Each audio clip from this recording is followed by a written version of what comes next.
ત્વમેવ સર્વમ મમ રંગદેવ. દત્ત ભાગવતનું બિરુદ પામેલ શ્રી રંગ અવધૂત શ્રી વિરચિત શ્રી ગુરુલીલામૃત ગ્રંથ આવાગમનના ફેરામાંથી મુક્ત કરાવે છે. જાણે બ્રહ્મરસાસ્વાદે ભર્યો નર્યો ગ્રંથ સાધ્યંત. આ વરદ અને ઔપાસનિક ગ્રંથને રંગબાળ શ્રી જગદીશાનંદજીએ સરળ અને સંક્ષિપ્ત ગદ્ય લેખન રૂપે વર્ષના દરેક દિવસ માટે એક પેજ તેમ 364 પેજમાં આ શ્રીરંગ બ્રહ્મરસાસ્વાદનું સર્વને રસપાન કરાવ્યું છે. તે ક્રમમાં દરરોજ શ્રવણ કરીએ. દત્તબાવનીના ગાન પછી આ એક પેજનું પઠન કરવું શ્રેયસ્કર છે. સપ્તાહ 12 મંગળવાર. નારદજી આયુરાજા અને ઇન્દુમતીને સાંત્વન આપતા કહે છે કે તારો પુત્ર કોઈ એક મુનિ આશ્રમમાં મોટો થઈ રહ્યો છે. તું એની ચિંતા છોડી દે. હુંડ દૈત્યને મારીને સુંદર યુવતી સાથે લગ્ન કરીને તારી આ જ રાજગાદી પર બિરાજીને ઇન્દ્રપદ ભોગવશે. નિરંજનને અહીં અલગજીની વાત સમજાય નહીં. નિરંજન બોલ્યા કે હે અલગજી, મને એમ થાય છે કે નારદજીએ એમ કેમ કહ્યું કે કોઈ એક મુનિના આશ્રમમાં મોટો થાય છે? એના કરતાં સીધું જ એમ કેમ ના કહ્યું કે વસિષ્ઠ ઋષિના આશ્રમમાં જ છે? જા, તારે જો જોવો હોય તો જો, અને તું એને લઈ આવ, અને લાવવો હોય તો જલ્દી જઈને તારા નગરમાં લઈ આવ. અલગજી કહે છે, નિરંજન, ઉતાવળો થામા. જરા ભાવિના વિધાનનો વિચાર તો તું કર. શું પ્રભુ ગાંડો છે કે તેને પુત્ર વિરહમાં આટલા દુઃખી કરવા? શું તેનો ભક્ત મૂંઝાય ને તેનું જીવન જીવવાની બધી જ મનની મહેચ્છા ભાંગી જાય અને જીવનમાં ભક્ત નાસીપાસ થતાં તેની જીવનનૈયા ડૂબાડે અને તે જોતા જ રહીએ?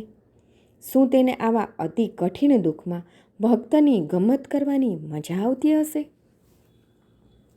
તે દયાવાન થઈને શાને આવો નિર્દય બનીને ભક્તને દુઃખી કરે? જો શ્રી દત્ત ભગવાને નારદજીને ન મોકલ્યા હોત અને સ્વયં પોતે જ એમ કહી દીધું હોત તો પરમાત્માનું જગતના ઉદ્ધારનું ભાવિ નિર્માણ ન જ થઈ શકત. પુત્ર પ્રેમને કારણે રાજા તરત જ મુનિના આશ્રમમાં જઈને પુત્રને પાછો લઈ આવત. હુંડ દૈત્ય આયુરાજાનો પુત્ર હજી જીવે છે તે સમાચાર મળતા જ એ આયુરાજાની સાથે યુદ્ધ કરી તેની માયાવી શક્તિથી તેના પુત્ર અને આયુરાજાનો પણ વધ કરી નાખત. ન તો પુત્ર રે, ન તો રાજા રે, ન તો ભાવિ શિવકન્યા તેને વરી શકત. તેથી તેને ગુપ્ત વાત સંકેતમાં જ સમજાવી હતી. નિરંજને તરત જ અલગજીને નમન કરી દેવની અવળવાણીને અહેતુક લીલાને સમજી સ્વીકારી. વસિષ્ઠ મુનિના આશ્રમમાં નહુસ દિવસે દિવસે મોટો થવા લાગ્યો.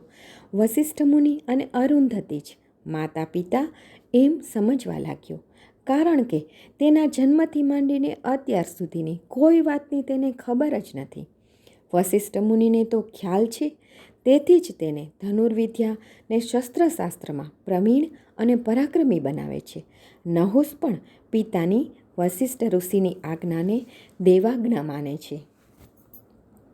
વિનય, નમ્રતા, ઉદારતા ક્યારેય કોઈની સાથે ઉદ્ધતાઈથી વર્તતો નથી. ક્યારેય કદી આડો ચાલતો નથી. કોઈની પણ નિંદા ટીકા કરતો નથી. બસ પિતૃ આજ્ઞામાં જ મસ્ત થઈને આશ્રમની બધી જ સેવામાં તત્પર રહે છે. એકવાર વસિષ્ઠને થયું કે આ તો ક્ષત્રિય રાજપુત્ર છે. તેનામાં વીરતા, પરાક્રમ, બહાદુરી જેવા ગુણો પ્રાપ્ત કરાવવા એ જ એનો રાજધર્મ છે. એમ લોકશીખ માટે જ એક દિવસ નહુસને વનમાં ધનુષ બાણ લઈને શિકાર કરવા પ્રેર્યો. નહુસ અતિ ઉત્સાહથી ઘોડા પર બેસી એકલો દૂર દૂર વનમાં વાઘ, સિંહ, અતિ ક્રૂર હિંસક પ્રાણીઓનો શિકાર કરવા લાગ્યો. ત્યારે શિકાર કરતા તેનું શૌર્ય, પરાક્રમ, બહાદુરી જોતા સ્વર્ગના દેવો આકાશવાણી દ્વારા નહુસને તેના સત્ય જીવનની કહાની સંભળાવવા લાગ્યા. જોઈ શૌર્ય એ એહનું અચૂક અનુસંધાન, બોલે હસ્ત થઈ સુરો વ્યોમવાણીથી માન. શ્રી ગુરુ લીલામૃત અધ્યાય 48 દોહરો 9.